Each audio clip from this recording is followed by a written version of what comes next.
추석 연휴가 끝나자마자 미국에서는 금리 인상 소식이 들려왔습니다. 미 연준이 오늘 올해 들어서 세 번째 기준금리 인상을 단행하면서 우리나라와의 금리 격차는 더 크게 벌어지게 됐습니다. 한국은행으로서도 금리를 인상해야 할 압박이 커진 셈이지만 경제 지표가 악화되고 있는 만큼 언제 금리를 인상해야 할지 고민이 깊어질 수밖에 없겠죠. 관련해서 전문가와 이야기 나눠보겠습니다. LG경제연구원 조영모 박사입니다. 박사님 안녕하세요.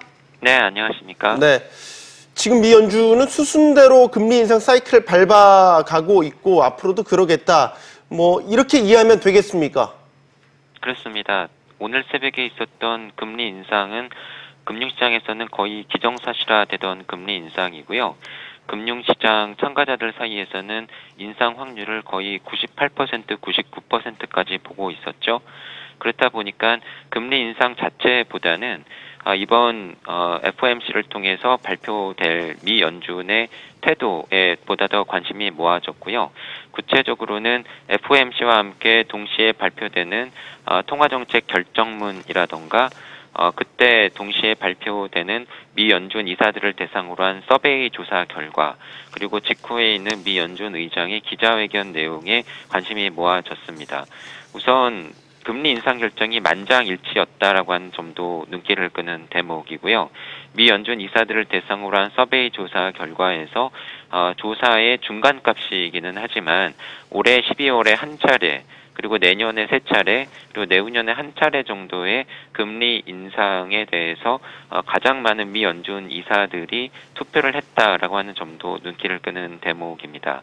동시에 제롬 파월 미 연준 의장의 기자회견을 통해서 미국의 금리 인상이 신흥시장에 미칠 영향에 대해서 일부 나라가 스트레스를 받겠지만 대부분은 그렇지 않다라고 밝히면서 동시에 미 연준의 임무는 미국 경제가 지속적으로 성장하도록 하는 것이라고 밝힘으로써 결국은 일부 신흥국의 금융 불안에도 불구하고 미국 경제의 회복세에 초점을 맞춘 미 연준의 금리 인상이 지속될 가능성을 시사를 했습니다.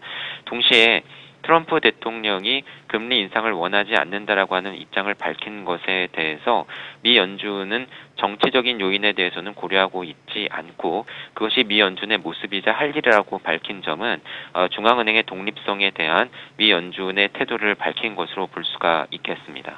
네. 자, 지금 하는 고민이 깊어질 수밖에 없을 것 같습니다. 우리나라는 연내 추가 금리 인상이 있다라고 보십니까? 사실은 지금 그 두 가지가 팽팽히 맞서 있는 상황인데요. 우선 금리를 올리기 어려운 요인으로서는 최근에 발표되고 있는 부진한 경기 지표들, 특히 투자 위축이라던가 소비 회복을 저해할 수 있는 여러 가지 요인들이 눈길을 끄는 대목이고요. 특히 한국은행의 물가관리 목표인 2%에 크게 못 미치는 공식 지표 물가 상승률도 금리 동결을 예상하게 하는 요인입니다. 하지만 그럼에도 불구하고 오늘 새벽에 있었던 미 연준의 금리 인상으로 인한 금리 역전폭의 확대, 그리고 정치권을 중심으로 해서 제기되고 있는 부동산 가격 급등이라던가 부동자금 확대에 금리 인상으로 대응해야 된다라고 하는 이러한 주장은 한국은행의 금리 인상 가능성을 높이는 요인들입니다.